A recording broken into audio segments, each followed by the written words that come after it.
संक्षिप्त शिव पुराण वायवीय संहिता जगत वाणी और अर्थ रूप है। इसका प्रतिपादन वायु देवता कहते हैं, महिषियों, अब ये बता रहा हूँ कि जगत की वागार्थात्मकता की सिद्धि कैसे की गई है। 6 अध्यायों अर्थात 6 मार्गों का सम्यक ज्ञान में संक्षेप से ही कर रहा हूँ, विस्तार से नहीं। कोई भी ऐसा अर्थ नहीं है जो बिना शब्द का हो, कोई भी ऐसा शब्द नहीं है जो बिना अर्थ का हो। अतः समय के अनुसार सभी शब्द संपूर्ण अर्थों के बोधक होते हैं। प्रकृति का ये परिणाम शब्द भावना और अर्थ भावना के भेद से 2 प्रकार का है। उसे परमात्मा शिव तथा पार्वती की प्राकृत मूर्ति कहते हैं। उनकी जो शब्दमय विभूति है उसे विद्वान 3 प्रकार की बताते हैं। पहली स्थूला, दूसरी सूक्ष्मा, तीसरी परा। स्थूला वह है जो कानों को प्रत्यक्ष सुनाई देती है, जो केवल चिंतन में आती है, वह सूक्ष्म कही गई है, और जो चिंतन की भी सीमा से परे है उसे परा कहा गया है। वह शक्ति स्वरूपा है, वही शिव तत्व के आश्रित रहने वाली पराशक्ति कही गई है। ज्ञान शक्ति के संयोग से वही इच्छा की उपोदवाल किया अर्थात उसे दृढ़ करने वाली होती है। वह संपूर्ण शक्तियों की सम्मिष्टि रूपा है, वही शक्ति तत्व के नाम से विख्यात होकर के समस्त कार्य समूह की मूल प्रकृति मानी गई है। उसी को कुंडली कहा गया है। वही विशुद्ध ध्वापरा माया है। वह स्वरूपता विभाग रहित होती हुई भी 6 अध्यायों के रूप में विस्तार को प्राप्त होती है। उन 6 अध्यायों में से 3 तो शब्द रूप हैं और 3 अर्थ रूप बताए गए हैं। सभी पुरुषों को आत्म शुद्धि के अनुरूप संपूर्ण तत्वों के विभाग से लय और भोग के अधिकार प्राप्त होते हैं। वे संपूर्ण तत्व कलाओं द्वारा यथा योग्य प्राप्त हैं। परा प्रकृति के जो आदि में 5 प्रकार के परिणाम होते हैं वे ही निवृत्ति आदि कलाएं हैं। मंत्राध्वा, पदाध्वा और वर्णाध्वा ये 3 अध्वा शब्द से संबंध रखते हैं, और भुवनाध्वा, तत्वाध्वा और कलाध्वा ये 3 अर्थ से संबंध रखने वाले हैं। इन सब में भी परस्पर व्याप्य व्यापक भाव बताया जाता है। संपूर्ण मंत्र पदों से व्याप्त है क्योंकि वे वाक्य रूप हैं। संपूर्ण पद भी वर्णों से व्याप्त हैं क्योंकि विद्वान पुरुष वर्णों के समूह को ही पद कहते हैं। वे वर्ण भी भवनों से व्याप्त हैं क्योंकि उन्हीं में उनकी उपलब्धि होती है। भवन भी तत्वों के समूह द्वारा बाहर भीतर से व्याप्त हैं क्योंकि उनकी उत्पत्ति ही तत्व से हुई है। उन कारणभूत तत्वों से ही उनका आरंभ हुआ है। अनेक भवन उनके अंदर से ही प्रकट हुए हैं। उनमें से कुछ तो पुराणों में प्रसिद्ध हैं, अन्य भवनों का ज्ञान शिव संबंधी आगम से प्राप्त करना चाहिए। कुछ तत्व सांख्य और योग शास्त्रों में भी प्रसिद्ध हैं। शिव शास्त्रों में प्रसिद्ध तथा दूसरे भी जो तत्व हैं वे सब के सब कलाओं द्वारा यथा योग्य व्याप्त हैं। परा प्रकृति के जो आदि काल में 5 परिणाम हुए वे ही निवृत्ति आदि कलाएं हैं। वे 5 कलाएं उत्तरोत्तर तत्वों से व्याप्त हैं। अतः पराशक्ति सर्वत्र व्यापक है। वे विभाग रहित होकर भी 6 अध्यायों के रूप में विभक्त है। शक्ति से लेकर के पृथ्वी तत्व पर्यंत संपूर्ण तत्वों का प्रादुर्भाव शिव तत्व से हुआ है। अतः जैसे घड़े आदि मिट्टी से व्याप्त हैं उसी प्रकार वे सारे तत्व एकमात्र शिव से ही व्याप्त हैं, और 6 अध्यायों से प्राप्त होने वाला वही शिव का परम धाम है। 5 तत्वों के शोधन से व्यापिका और अव्यापिका शक्ति जानी जाती है। निवृत्ति कला के द्वारा रुद्रलोक पर्यंत ब्रह्मांड की स्थिति का शोधन होता है। प्रतिष्ठा कला द्वारा उससे भी ऊपर जहाँ तक अव्यक्त की सीमा है वहाँ तक की शोध की जाती है। मध्यवर्ती विद्या कला द्वारा उससे भी ऊपर विद्येश्वर पर्यंत स्थान का शोधन होता है। शांति कला द्वारा उससे भी ऊपर के स्थान का तथा शांतियता कला के द्वारा अध्वा के अंत का शोधन हो जाता है। उसी को परम व्योम कहा गया है। ये 5 तत्व बताए गए हैं जिनसे संपूर्ण जगत व्याप्त है। वही साधकों को ये सब कुछ देखना चाहिए। जो अध्वा की व्याप्ति को ना जान करके शोधन करना चाहता है वह शुद्धि से वंचित रह जाता है, उसके फल को नहीं पा सकता है। उसका सारा परिश्रम व्यर्थ केवल नरक की ही प्राप्ति कराने वाला होता है। शक्तिपात का संयोग हुए बिना तत्वों का ठीक ठीक ज्ञान नहीं हो सकता। उसकी व्याप्ति और वृद्धि का ज्ञान भी असंभव है। शिव की जो चित्त स्वरूपा परमेश्वरी पराशक्ति है वही आज्ञा है। उस कारण रूपा आज्ञा के सहयोग से ही शिव संपूर्ण शिव के अधिष्ठाता होते हैं। विचार दृष्टि से देखा जाए तो आत्मा में कभी विकार नहीं होता। ये विकार की प्रतीति माया मात्र है, ना तो बंधन है, ना उस बंधन से छुटकारा दिलाने वाली कोई मुक्ति है। शिव की जो विचारनी पराशक्ति है वही संपूर्ण ऐश्वर्य की पराकाष्ठा है। वह उन्हीं के समान धर्म वाली और विशेषता उनके उन विलक्षण भावों से युक्त है। उसी शक्ति के साथ शिव ग्रस्त बने हुए हैं और वह भी सदा उन शिव के ही साथ उनकी गृहिणी बन करके रहती है। जो प्रकृति जन जगत रूप कार्य है वही उन शिव दंपति की संतान है। शिवकर्ता और शक्ति कारण यही उन दोनों का भेद है। वास्तव में एकमात्र साक्षात शिव ही 2 रूपों में स्थित हैं।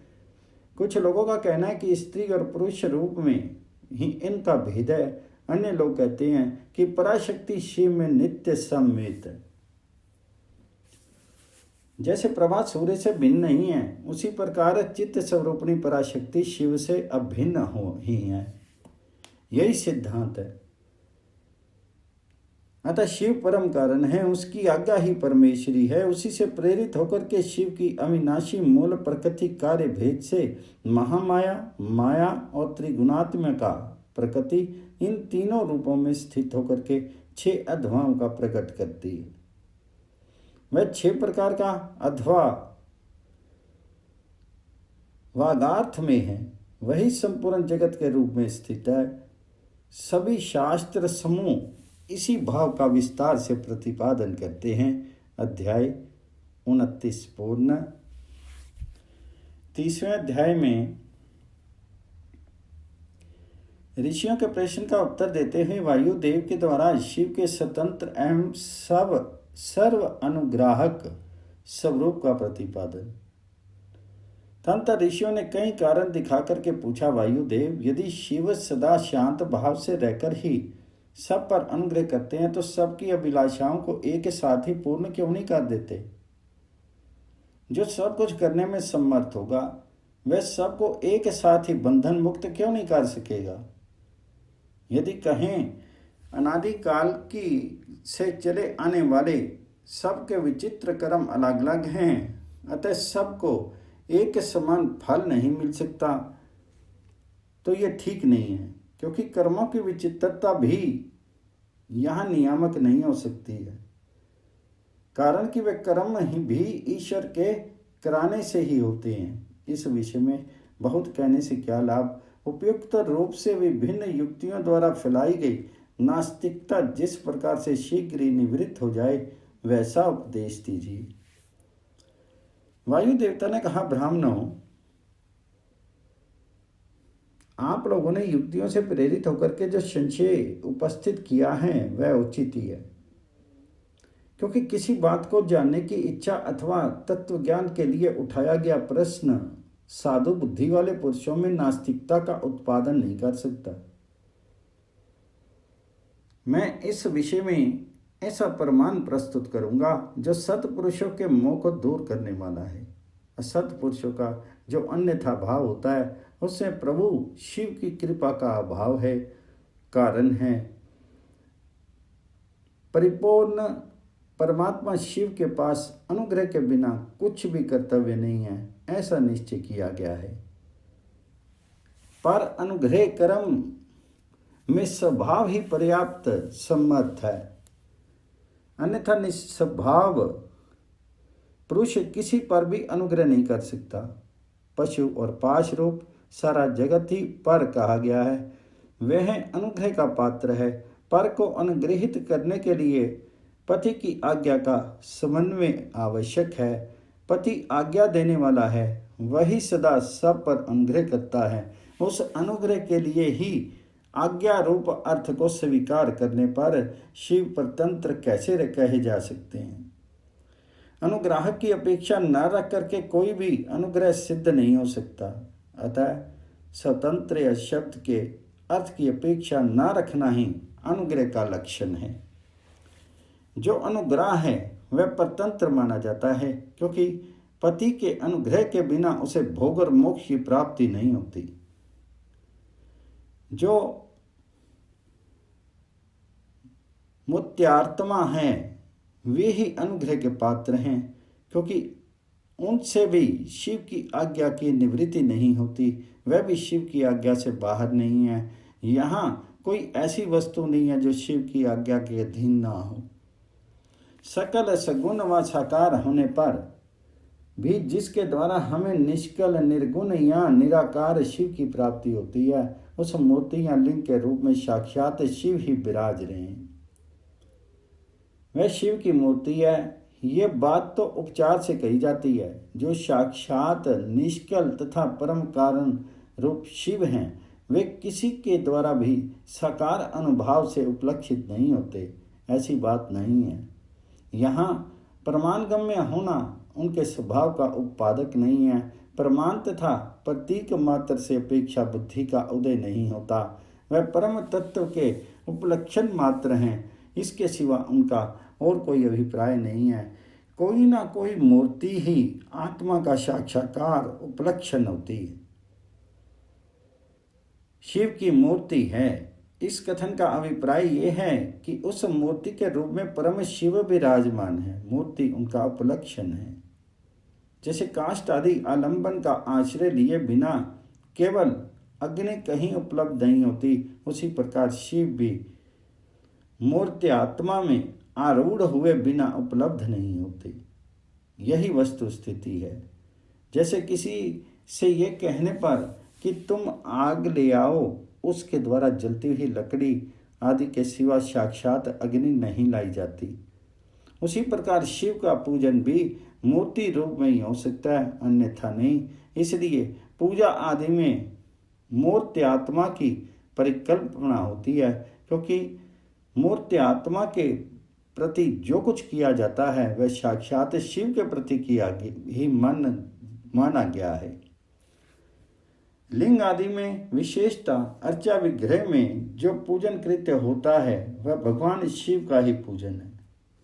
उन मूर्तियों के रूप में शिव की भावना करके हम लोग शिव की ही उपासना करते हैं। जैसे परमेष्टि शिव मूर्ति आत्मा पर अनुग्रह करते हैं, उसी प्रकार मूर्ति आत्मा में स्थित शिव हम पशुओं पर अनुग्रह करते हैं। परमेष्टि शिव ने लोकों पर अनुग्रह करने के लिए ही सदाशिव आदि संपूर्ण मूर्ति आत्माओं को अधिष्ठित अपनी आज्ञा में रख करके अनुग्रहित किया है। भगवान शिव सब पर अनुग्रह ही करते हैं, किसी का निग्रह नहीं करते, क्योंकि निग्रह करने वाले लोगों में जो दोष होते हैं वे शिव में असंभव हैं। ब्रह्मा आदि के प्रति जो निग्रह देखे गए हैं वे भी श्री कंठ मूर्ति शिव के द्वारा लोकहित के लिए ही किए गए हैं। विद्वानों की दृष्टि में निग्रह भी स्वरूप से दूषित नहीं है। जब वह राग द्वेष से प्रेरित होकर के किया जाता है तभी निंदनीय माना जाता है। इसलिए दंडनीय अपराधियों को राजाओं की ओर से मिले हुए दंड की प्रशंसा की जाती है। यदि साधु की रक्षा करनी है तो असाधु का निवारण करना ही होगा। पहले साम आदि 3 उपायों से असाधु के निवारण का प्रयत्न किया जाता है। यदि ये प्रयत्न सफल नहीं हुआ तो अंत में चौथे उपाय दंड का भी आश्रय लिया जाता है। यह दंडांत अनुशासन लोकहित के लिए किया जाना चाहिए, यही उसके औचित्य को परिलक्षित कराता है। यदि अनुशासन इसके विपरीत हो तो उसे अहित कर कहते हैं। जो सदा हित में ही लगे रहने वाला है उन्हें ईश्वर का दृष्टांत अपने सामने रखना चाहिए। ईश्वर केवल दुष्टों को ही दंड देते हैं, इसलिए निर्दोष कहे जाते हैं। अतः जो दुष्टों को ही दंड देता है वह उस निग्रह कर्म को लेकर के सत्पुरुषों द्वारा लांछित कैसे किया जा सकता है। लोक में जहाँ कभी भी निग्रह होता है वह यदि विद्वेष पूर्वक ना हो तभी श्रेष्ठ माना जाता है। जो पिता पुत्र को दंड दे करके उसे अधिक शिक्षित बनाता है वह उससे द्वेष नहीं करता। शिव की आज्ञा का पालन ही हित है और जो हित है वही उनका अनुग्रह है। अतएव सबको हित में नियुक्त करने वाले शिव सब पर अनुग्रह करने वाले कहे गए हैं। जो उपकार शब्द का अर्थ है उसे भी अनुग्रह ही कहा गया है, क्योंकि उपकार भी हित रूपी होता है। अतः सबका उपकार करने वाले शिव सर्व अनुग्राहक हैं। शिव के द्वारा जड़ चेतना सभी सदा हित में ही नियुक्त होते हैं, परंतु सबको जो एक साथ और एक समान हित की उपलब्धि नहीं होती, इसमें उनका स्वभाव ही प्रतिबंधक है। जैसे सूर्य अपने किरणों द्वारा सभी कमलों को विकास के लिए प्रेरित करते हैं, परंतु वे अपने अपने स्वभाव के अनुसार एक साथ और एक समान विकसित नहीं होते। स्वभाव भी पदार्थों के भावी अर्थ का कारण होता है, किंतु वह नष्ट होते हुए अर्थ को कर्ताओं के लिए सिद्ध नहीं कर सकता। जैसे अग्नि का संयोग स्वर्ण को ही पिघलाता है, कोयले का अंगार को नहीं, उसी प्रकार भगवान शिव परिपक्व मल वाले पशुओं को ही बंधन मुक्त करते हैं, दूसरों को नहीं। जो बंधन मुक्त करते हैं दूसरों को नहीं, जो वस्तु जैसी होनी चाहिए वैसी वह स्वयं नहीं बनती, वैसी बनने के लिए कर्ता की भावना का सहयोग होना आवश्यक है। कर्ता की भावना के बिना ऐसा होना संभव नहीं है। अतः कर्ता सदा स्वतंत्र होता है। सब पर अनुग्रह करने वाले शिव जिस तरह स्वभाव से ही निर्मल हैं, उसी तरह जीव संज्ञा धारण करने वाली आत्माएं स्वभावतः मलिन होती हैं। यदि ऐसी बात ना होती तो वे जीव क्यों नियम पूर्वक संसार में भटकते और शिव क्यों संसार बंधन से परे रहते। विद्वान पुरुष कर्म और माया के बंधन को ही जीव का संसार कहते हैं। ये बंधन जीव को ही प्राप्त होता है, शिव को नहीं। इसमें कारण है जीव का स्वाभाविक मल। वह कारणभूत मल जीवों का अपना स्वभाव ही है, आगंतुक नहीं है। यदि आगंतुक होता तो किसी को भी किसी भी कारण से बंधन प्राप्त हो जाता। जो ये हेतु है वह एक है, क्योंकि सब जीवों का स्वभाव एक सा है।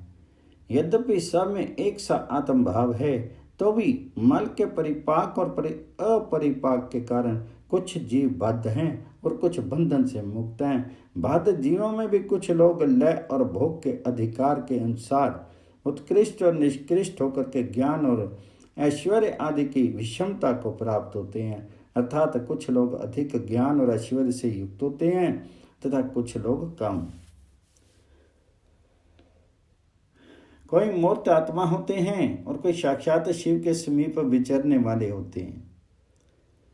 मूर्त आत्माओं में कोई तो शिव स्वरूप हो छहों अध्वाओं के ऊपर स्थित होते हैं, कोई अध्वाओं के मध्य मार्ग में महेश्वर होकर के रहते हैं, कोई निम्न भाग में रुद्र रूप से स्थित होते हैं। शिव के समीपवर्ती स्वरूप में भी माया से परे होने के कारण उत्कृष्ट, मध्यम और निष्कृष्ट के भेद से 3 श्रेणियां होती हैं।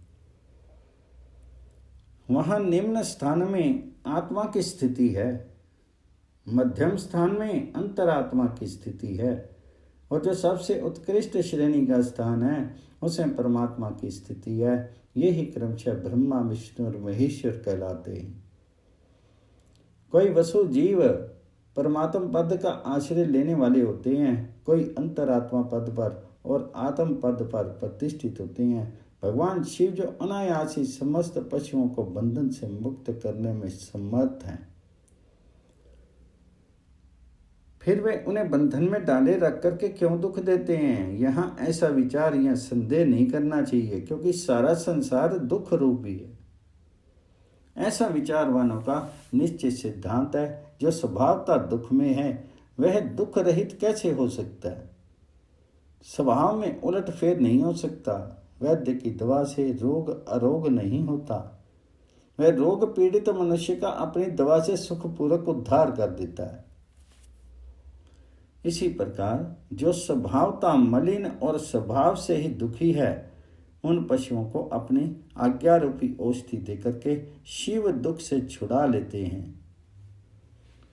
रोग होने में वैद्य कारण नहीं है, परंतु संसार की उत्पत्ति में शिव कारण है। अतः रोग और वैद्य के दृष्टांत से शिव और संसार के दृष्टांत में समानता नहीं है, इसलिए इसके द्वारा शिव पर दोषारोपण नहीं किया जा सकता। जब दुख स्वभाव सिद्ध है, तब शिव उसके कारण कैसे हो सकते हैं? जीवों में जो स्वाभाविक मल है, वही उन्हें संसार के चक्कर में डालता है।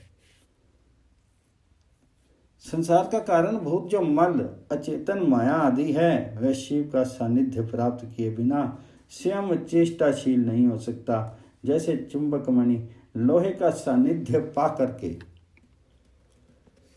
ही उपकारक होता है, लोहे की को खींचता है, उसी प्रकार शिव भी जड़ माया आदि का सानिध्य पाकर ही उसके उपकारक होते हैं, उसे सचेष्ट बनाते हैं। उसके विद्यमान सानिध्य को अकारण हटाया नहीं जा सकता।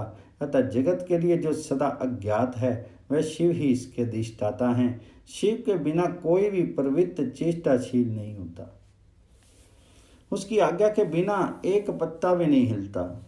उससे प्रेरित होकर ही ये सारा जगत विभिन्न प्रकार की चेष्टाएं करता है, तथापि वे शिव कभी मोहित नहीं होते। उनकी आज्ञा रूपणी जो शक्ति है, वही सबका नियंत्रण करती है, उसका सब और मुख है। उसी ने सदा इस संपूर्ण दृश्य प्रपंच का विस्तार किया है, तथापि उनके दोष से शिव दूषित नहीं होते। जो दुर्बुद्धि मानव मोहवश इसके विपरीत मान्यता रखता है, वह नष्ट हो जाता है। शिव की शक्ति के वैभव से ही संसार चलता है, तथापि इससे शिव दूषित नहीं होते। इसी समय आकाश से शरीर रहित वाणी सुनाई दी, सत्यम ओम अमृतम सौम्यम। इस पदों का वहाँ स्पष्ट उच्चारण हुआ। उसे सुनकर के सब लोग बहुत प्रसन्न हुए।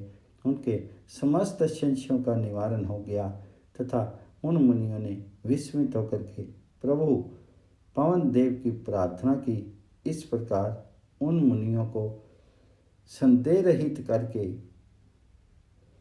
वायुदेव ने ये नहीं माना कि इन्हें पूर्ण ज्ञान हो गया, इनका ज्ञान अभी प्रतिष्ठित नहीं हुआ है, ऐसा समझकर ही वे इस प्रकार बोले। वायु देवता ने कहा, मुनियों, प्रोक्ष और अप्रोक्ष के भेद से ज्ञान दो प्रकार का माना गया है। प्रोक्ष ज्ञान को अस्थिर कहा जाता है और अप्रोक्ष ज्ञान को सुस्थिर। युक्तिपूर्ण उपदेश से जो ज्ञान होता है, उसे विद्वान पुरुष प्रोक्ष कहते हैं। वही श्रेष्ठ अनुष्ठान में अप्रोक्ष हो जाएगा। अप्रोक्ष ज्ञान के बिना मोक्ष नहीं होता। ऐसा निश्चय करके तुम लोग आलस्य रहित होकर के श्रेष्ठ अनुष्ठान की सिद्धि के लिए प्रयत्न करो। अध्याय 30-31 पूर्ण।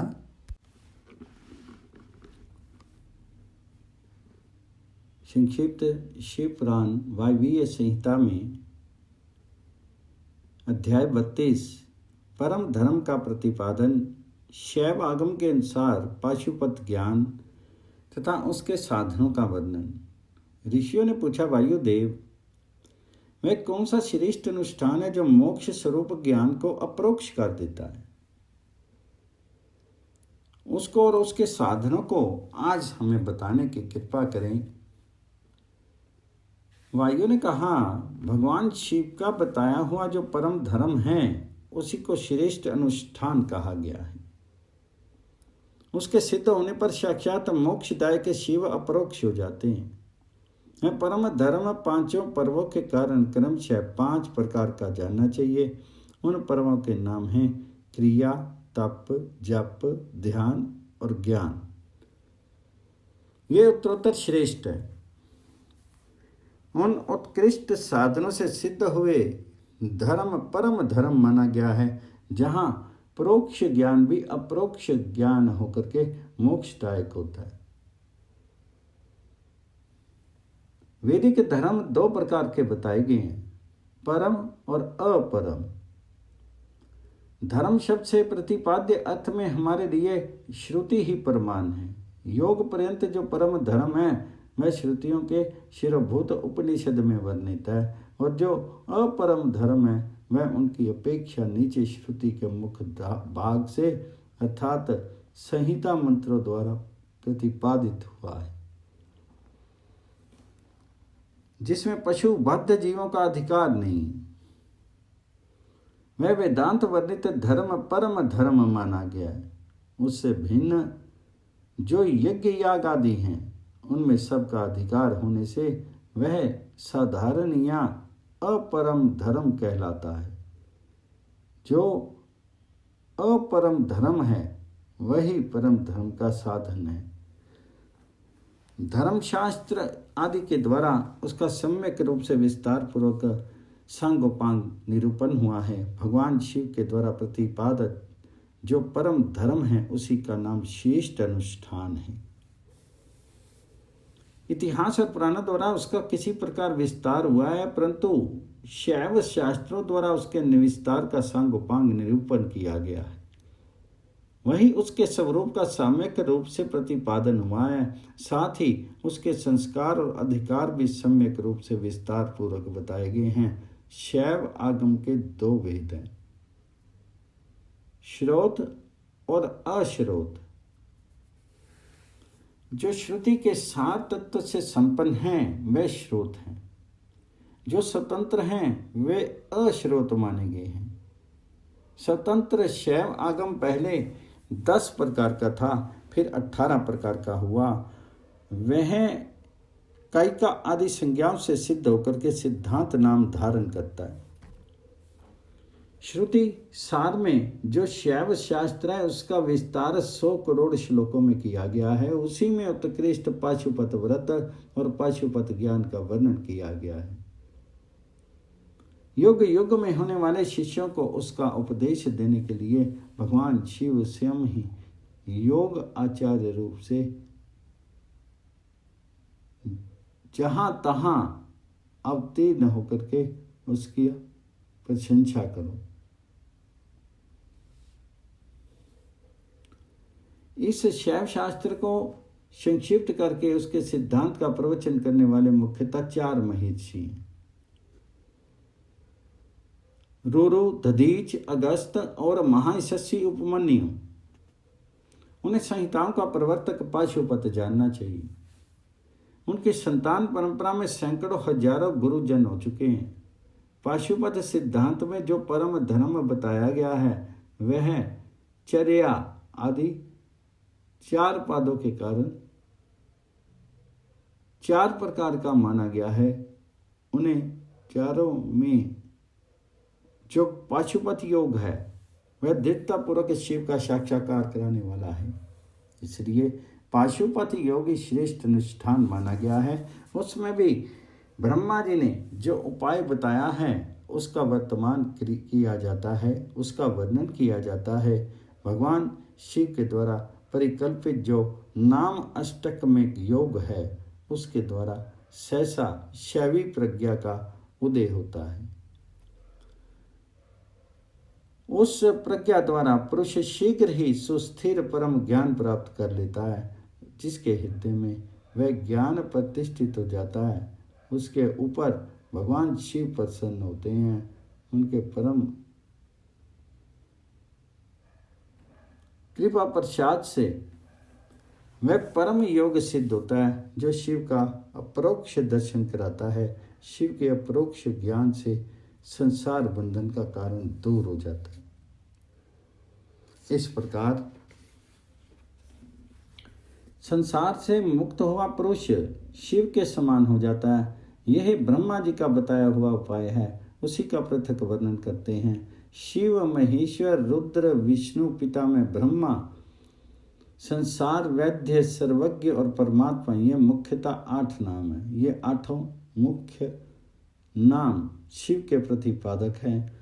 इनमें से आदि 5 नाम क्रमशः शांतिता आदि 5 कलाओं से संबंध रखते हैं और उन 5 उपाधियों को ग्रहण करने से सदा शिव आदि के बोधक होते हैं। उपाधि की निवृत्ति होने पर इन भेदों की निवृत्ति हो जाती है। वह पद ही नित्य है, किंतु उस पद पर प्रतिष्ठित होने वाले अनित्य कहे गए हैं। पदों का परिवर्तन होने पर पद वाले पुरुष मुक्त हो जाते हैं। परिवर्तन के अनंतर पुनः दूसरे आत्माओं को उस पद की प्राप्ति बताई जाती है और उन्हीं के ये आदि 5 नाम नियत होते हैं। उपादान आदि योग से अन्य 3 नाम संसारिक वेद्य है,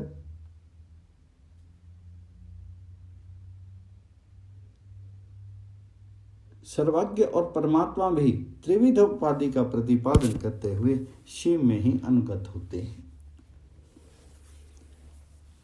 अनादि मल का संसर्ग उनमें पहले से ही नहीं है तथा वे स्वभावतः अत्यंत शुद्ध स्वरूप हैं, इसलिए शिव कहलाते हैं। अतः वे ईश्वर समस्त कल्याण में गुणों के एकमात्र घनीभूत विग्रह हैं, इसलिए शिव तत्व के अर्थ को जानने वाले श्रेष्ठ महात्माओं ने शिव कहते हैं। 23 तत्वों से परे जो प्रकृति बताई जाती है उसमें भी परे 25वें तत्व के स्थान में पुरुष को बताया गया है, जिसे वेद के आदि में ओंकार रूप कहा गया है। ओंकार और पुरुष में वाचक भाव संबंध है। उनके यथार्थ स्वरूप का ज्ञान एकमात्र वेद से ही होता है। वे ही वेदांत में प्रतिष्ठित हैं, किंतु वह प्रकृति से संयुक्त हैं। अतः उनसे भी परे जो परम पुरुष हैं उसका नाम महेश्वर है, क्योंकि प्रकृति और पुरुष दोनों की प्रवृत्ति उसके अर्थात अधीन है। अथवा यह जो अविनाशी त्रिगुण में तत्व है इसे प्रकृति समझना चाहिए। इस प्रकृति को माया कहते हैं। यह माया जिनकी शक्ति है उन मायापति का नाम महेश्वर है। महेश्वर के संबंध से जो माया अथवा प्रकृति में शोभ उत्पन्न करते हैं वे अनंत या विष्णु कहे गए हैं। वे ही कालात्मा परमात्मा आदि नाम से पुकारे जाते हैं।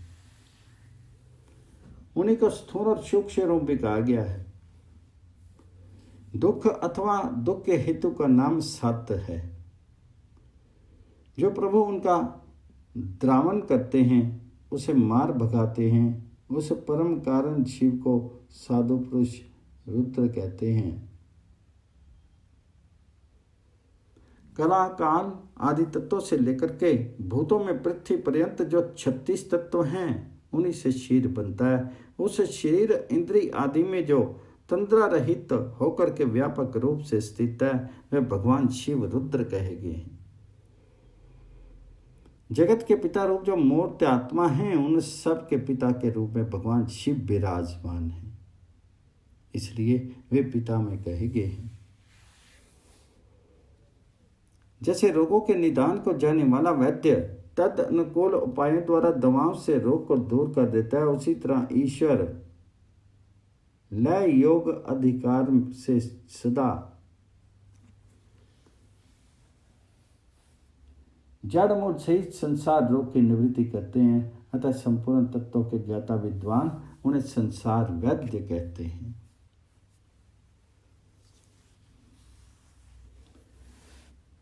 दस विषयों के ज्ञान के लिए 10 इंद्रियों के होते हुए भी जीव तीनों कालों में होने वाले स्थूल सूक्ष्म पदार्थों को पूर्ण रूप से नहीं जानते हैं, क्योंकि माया ने ही उन्हें मल से आवृत कर दिया। परंतु भगवान सदाशिव संपूर्ण विषयों के ज्ञान के आधार साधन भूत इंद्रिय आदि के होने पर भी जो वस्तु जिस रूप में स्थित है उसे उसी रूप में ठीक ठीक जानते हैं, इसलिए वे सर्वज्ञ कहलाते हैं। जो इन सभी उत्तम गुणों से नित्य संयुक्त होने के कारण सबके आत्मा हैं, जिनके लिए अपने से अतिरिक्त किसी दूसरी आत्मा की सत्ता नहीं है, वह साक्षात शिव ही परमात्मा है।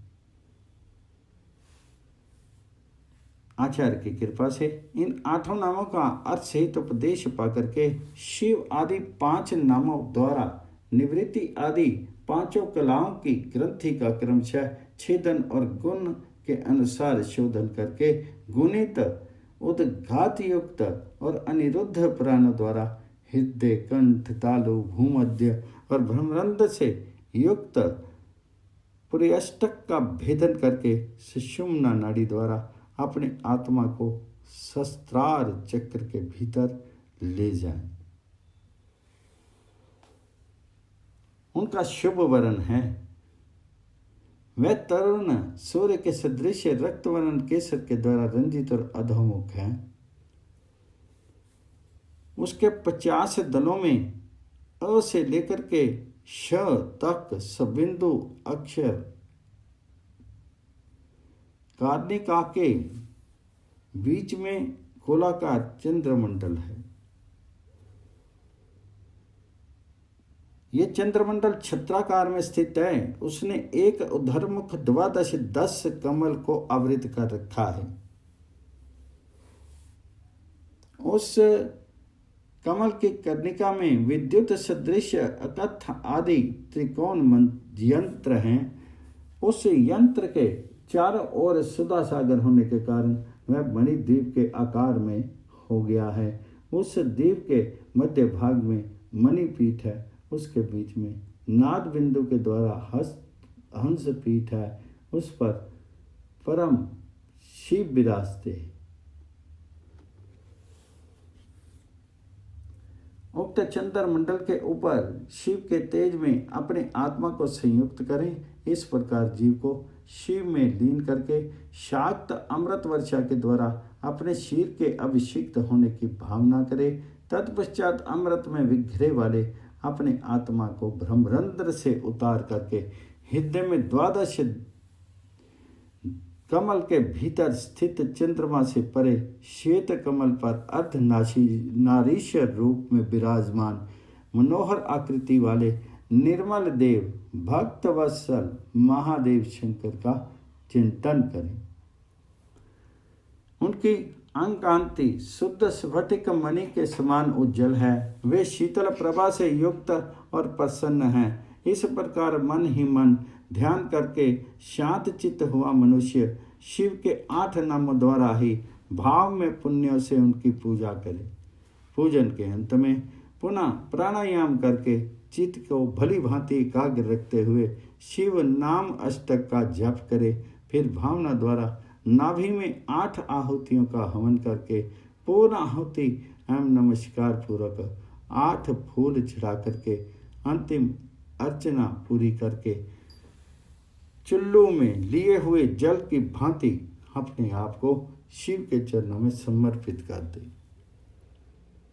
इस प्रकार करने से शीघ्र ही मंगल में पाशुपत ज्ञान की प्राप्ति हो जाती है और साधक उस ज्ञान की सुस्थिरता पा लेता है। साथ ही वह परम उत्तम पाशुपत व्रत एवं परम योग को पा करके मुक्त हो जाता है। इसमें संशय नहीं है। अध्याय 32 पूर्ण।